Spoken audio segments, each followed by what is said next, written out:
Well, this one tends to be quite popular. This peptide's when I recommend it to people, and I actually can recommend this one because the primary delivery of action usually is intranasal. So and that is C-Lank and C-Max. So C-Lank and C-Max are very similar in a lot of ways. They're, for simplicity's sake, brain boosting compounds, both of them. They help with learning, they help with regrowing brain cells, they help with cognition, they help with focus. They're both fantastic. The difference is C-Max has an energizing quality to it, energizing for the brain and body. And then C-Lank has a relaxing quality to it. So C-Max is more of a dopaminergic, and then C-Lank is more of a GABA stimulator. So I really like to have, first thing in the morning, a little sniff of C-Max, get me going, and then maybe in the evening, a little sniff of C-Lank to calm me down. These are great compounds because they've been studied very extensively in Russia, where they were created. They were created many decades ago. There's a good safety profile on it.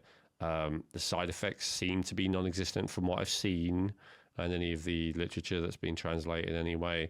It just seems to be a really safe, really effective compound. Now, when I say really safe, I would put C-Max as a stimulant, maybe not as effective as, say, coffee, but I would consider it to be much safer. Because although it has, how do we say it? Though it has some kind of stimulatory effect, I find it's not a real stimulant, because what characterizes a stimulant to me is that it has a peak and then a crash.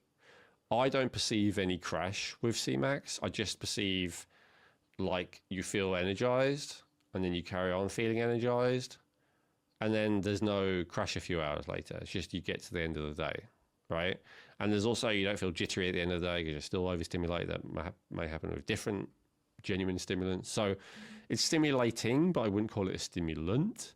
And so for that reason, I mean, if you're really exhausted, you may not find it energizing enough. If you're really addicted and habituated to having a lot of actual stimulants, then you're probably not going to find it stimulating enough. But if you're someone like me who doesn't use any stimulants, it's stimulating in a very pleasant way without creating that crash and without creating that jitteriness. And the C-Lank, on the other hand, is similarly, I would say, mildly calming. So it doesn't have a, like a drinking alcohol kind of level of effect. It's not, or a Xanax or something. It's not big like that, but it has like a nice little taking the edge off kind